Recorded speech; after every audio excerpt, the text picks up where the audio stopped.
안녕하십니까. 솔루션의 이도현입니다. 자, 대학교 소개 경희대학교 파트 2입니다. 파트 2는 저희가 여러분들한테 말씀드렸던 것처럼 입학 전형이죠. 2021학년도 기준으로 입학 전형 소개를 좀 할 텐데 어느 정도 되는 학생들이 이 학교에 들어갈 수 있고 어떤 학생들이 지원하고 실제로 학교 불합격이 어떻게 되는지 좀 살펴보도록 하겠습니다. 먼저 모집 인원인데 4,760명 많지 않습니까? 5,000명 가까이 뽑습니다. 그래서 1편에서 소개드렸겠지만 저 경희대 다녀라고 하는 애들이 전국에 35,000명이 돌아다닙니다. 엄청 많죠. 자, 그 많은 학생들을 어떻게 뽑냐면 수시로 3,200, 정시로 1,500을 뽑는데 딱 세 가지 정도가 특징이 됩니다. 수시 3개, 정시 하나로 압축이 되죠. 정시는 매번 말씀드리지만 설명드릴 게 그렇게 많지는 않고 수시가 학교별로 워낙 편차가 있다 보니까 여기에 좀 포커스를 맞춰서 설명을 드릴 건데 종합 전형 2개, 그 다음에 논술이 하나 있습니다. 논술도 심플하죠. 기본 점수가 깔려있기 때문에 경희대 논술은 70%의 비중을 가지고 있는 논술이 압도적으로 큰 영향력을 갖죠. 그럼 남은 게 2개입니다. 오늘은 이제 주인공이죠. 1, 2. 보통은 이제 교과 전형이 들어가는데 경희대에서는 네오 르네상스 전형이라고 해서 아주 대표적인 종합 전형 스타일이 있고 그 다음에 고교 연계 전형 종합 전형입니다. 750명 뽑는 전형인데 얘는 종합이라고 되어 있지만 보통 학교 고교 어쩌고저쩌고 들어가면 내신을 좀 많이 보는 전형이라고 생각하시면 됩니다. 자, 간추려서 설명하고 하나씩 짚어볼 텐데 네오 르네상스는 우리가 흔히 말하는 학생부 종합 전형 스타일.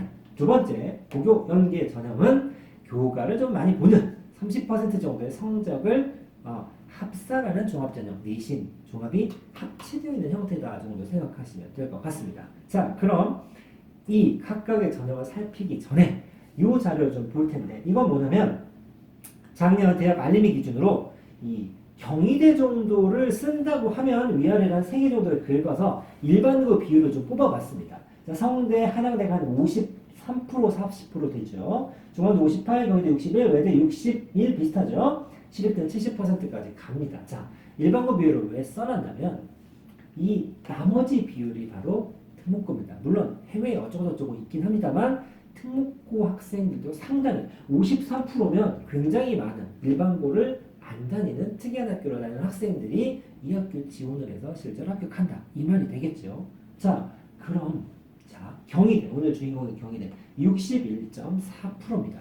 이게 왜 입시에 중요하냐면 그 친구들하고 경쟁을 하긴 하거든요. 여기 보시면 알겠지만 열에 60명은 일반고고 100에 그 다음에 한 20, 30명 정도는 특이한 학생들, 특이한 학교를 한 학생들과 경쟁을 해야 되기 때문에 이 부분을 간과할 수가 없습니다. 근데 왜 경희대가 선빵이냐? 나머지 학교들은 이 자료를 그렇게 발표하지 않습니다. 자, 한번 살펴보시면 네오 르네상스 전형 종합이죠. 1,000명 넘게 뽑는데 전형 자체는 좀 심플하죠. 1단계에서 뭐 면접도 보고 한다는데 이 전형 스펙 자체는 클릭 2번만 하면 나오죠. 중요한 건 이거죠. 좋은데 경희대 종합 가려면 딱 몇 점 받으면 들어갈 수 있는 좀 알고 싶어 라고 하면 이 자료가 있습니다. 이게 어마어마한 자료입니다. 다시 한번 말씀드리지만 경희대급 정도 되는 학교를 쓸 수 있는 학생이라면 반드시 살피셔야 하고 이 정도까지 디테일한 정보를 오픈하는 학교가 없습니다. 경희대 아주 훌륭합니다. 자, 무슨 얘기냐면 여기 한번 보겠습니다. 합격자 평균 등급입니다. 대부분의 학교는 이 녀석들만 발표를 합니다. 그래서 자, 예를 들어 보겠습니다. 좀 특이한 거니까 여기 보시면 사회학과 같은 경우는 평균이 1.9입니다. 반면 경영학과 같은 경우는 3.0이죠. 오, 차이가 좀 나죠. 한 등급 정도 차이가 나는데 경희대 3.0 데이터를 보시면 어떤 특징이 있냐면 다다다다다다다가 까만 점이 찍혀있죠. 이 검은 점은 무슨 말이냐면 지원자 중에서 합격한 사람들을 플로팅을 한 겁니다. 그럼 빨간색은 뭐냐? 아쉽지만 이 학교 썼는데 떨어진 친구들을 X로 표시를 해놨습니다. 그러면 경영학과 같은 경우는 3.0이면 여기죠. 여기가 평균인데 3.0보다 높은 친구들도 있고 낮았는데도 합격한 친구들이 있다는 얘기입니다. 반면 사회학과 1.9 굉장히 높죠. 여기 한번 보시면 평균이 1.9면 제가 옆들로 선을 그으면 이 정도 되죠. 자, 평균이라고 얘기하면 잘하는 학생과 못하는 학생 합쳐서 중간값을 얘기합니다. 그러면 예를 들어 1.9가 평균이라고 했으니까 내가 2.2, 2.1 정도 되면 어찌 보면 시차별로 비빌 수 있지 않을까라고 생각을 하시겠지만 아쉽게도 사회학과 같은 경우는 여기 보시면 2.0부터 약 2.8까지는 검은색 동그라미가 하나도 없는 거 보이십니까? 내가 2.2 썼는데 다 떨어졌다는 얘기입니다.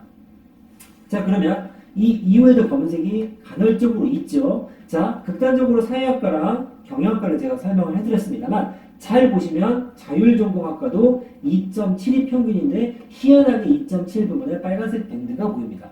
구멍이 났다는 얘기죠. 반면에 정치외교학과는 3.0 언저리에서 구멍이 생기고 있고 경제학과 같은 경우는 2.72 평균인데 딱 2.7 평균인 부분에 구멍이 생깁니다. 자, 이걸 어떻게 해석할 거냐? 자, 이 데이터로 어느 정도 유추 해석이 가능하죠. 자, 60명 정도는 근처에 있는 일반고 학생들인데 적어도 나머지 한 39% 정도서 최소 20% 이상은 특목고 학생들이 지원을 한다는 얘기입니다. 그러면 내신이 비록 여기 보시면 조금 평균보다 떨어질지언정 여러 가지 그 외에 비교과 활동으로 이 부분을 메꾸는 거죠. 그러다 보니까 이 수치, 통계에 굉장히 큰 오류가 생깁니다. 무슨 얘기냐면 경희대는 이게 평균이라고 해서 수치를 발표를 하지만 과별로 진짜 평균일 수도 있지만 의외로 구멍을 나타내는 기준이 될 수 있고 최소한 평균이라기보다는 1.9 사회학과 같은 경우는 보면 어떻다? 일종의 커트라인 점수에 가깝다는 얘기입니다. 그러니까 작년 같은 경우는 내신으로만 뽑는 건 아니겠지만 사회학과 같은 경우는 2.1, 2.2, 2.4, 2.5, 2.6, 2.7, 2.8 이 정도 되는 학생들 중에 합격생이 한 명도 없다는 얘기입니다. 그러면 모르고 평균을 썼을 때, 평균에 맞춰서 썼을 때 떨어질 수도 있고 내가 조금 모자르더라도 다른 걸로 붙일 수 있겠지라고 했을 때 경쟁에서 밀릴 수 있다는 얘기입니다. 경희대 이 자리가 왜 의미가 있느냐면 아까도 말씀드렸다시피 경희대를 생각한다. 이게 상향일 수도 있고 하향할 수도 있지만 다른 학교 쓸 때도 분명히 특히나 일반고 비율이 낮을수록 이 데이터는 의미가 있을 수 있답니다. 특히나 뭐 중앙대 같은 경우를 지원할 때도 이 자료는 참고하실만 할 거라고 생각합니다. 다른 과도 한번 보시겠습니다. 여기 보시면 화학공학과 같은 경우도 2.0에서 2.8에 벙커가 뚫려서 검은색 동그라미가 하나도 없죠. 자, 여기 보시면 전자공학 같은 경우 2.0에 잔뜩 모여있긴 하지만 여기서 좀 끊기죠. 왜냐하면 전자과 같은 경우는 그래도 좀 인기가 있는 학과이기 때문에 그렇습니다. 여기도 보시면 화학과가 여기서 살짝 구멍 뚫려 있는 부분이 보이시고 자, 응용수학과 같은 경우는 어떻죠? 3.0인데 오히려 3.0에는 한 명도 없습니다. 오히려 2.6부터 펑크가 나고 4점, 심지어는 5.8등급에도 붙었고 우주과학과 같은 경우는 내신 6.5등급에서 합격이 나오는 반면 오히려 3등급에서는 큰 범위로 구멍이 나 있죠.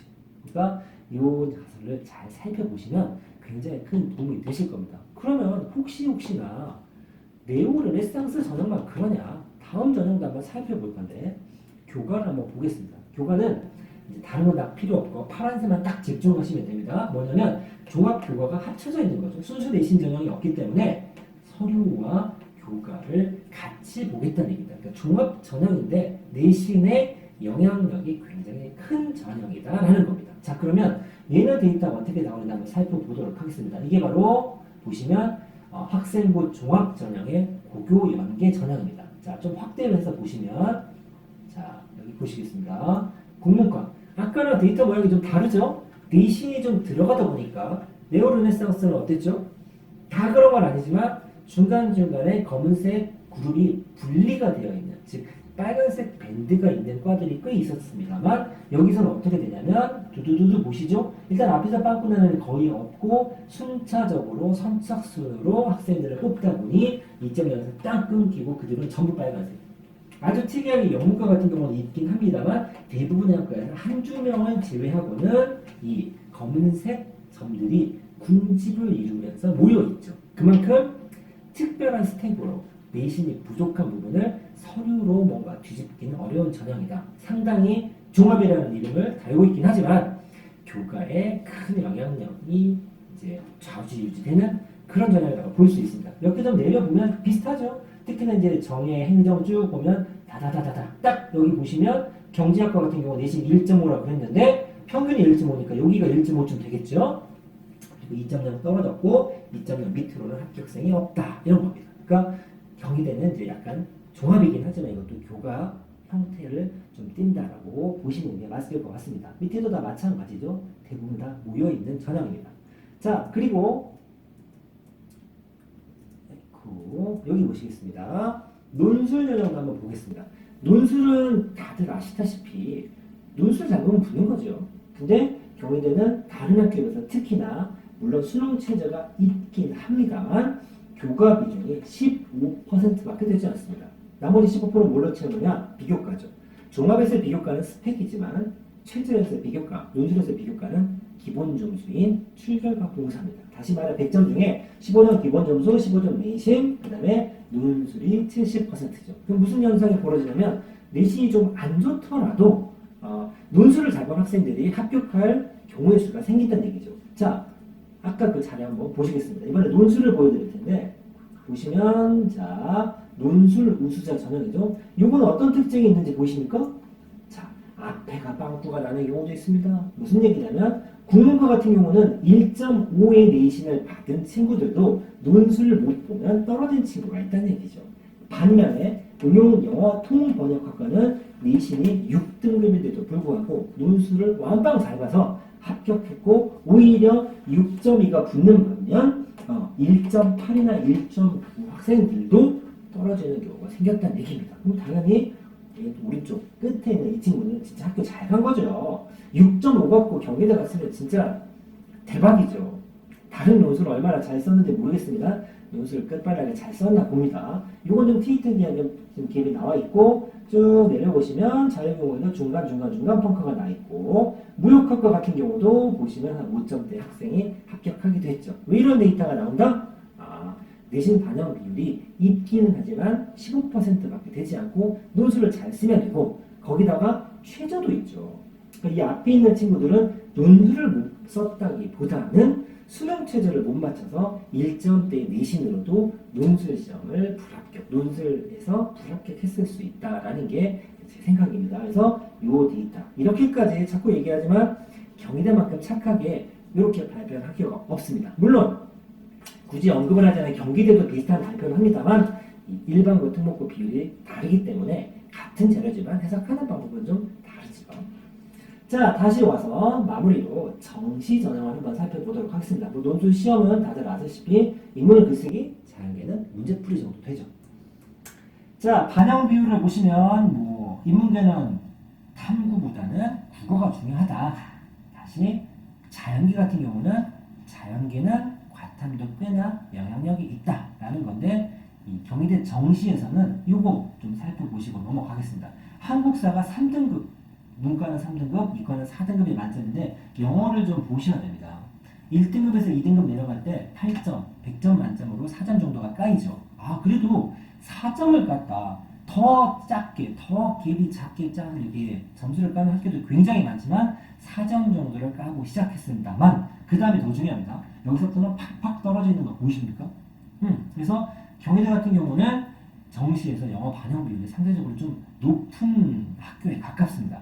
2등급만 맞더라도 그나마 좀 낮고 물론 경희대 정도 쓰려면 최소한 1, 2는 맞지 않을까 싶습니다만 혹시나 3등급에 맞았다라면 큰 페널티가 될 수도 있습니다. 자, 여기까지 해서 정리를 하자면 전형은 크게 세 가지 종합 2개, 논술 하나, 정시가 있습니다. 그 중에 이 경희대 오늘 파트 2에서의 핵심은 경희대에서 발표하는 이 착한 플로팅 자료를 내가 관심이 있는 학과에 대해서 2, 3년쯤에 면밀히 좀 살펴보셔야 내가 멋모르고 평균 점수만 가지고 학교를 골랐을 때 뒤통수 맞는 경우가 안 생길 것 같다라는 얘기입니다. 자, 여기까지 파트 2 정리를 좀 해드릴 거고 그 정시나 교과의 디테일한 분석은 제가 입결 결과가 나오는 대로 3편 영상을 찍어서 알려드리도록 하겠습니다. 감사합니다.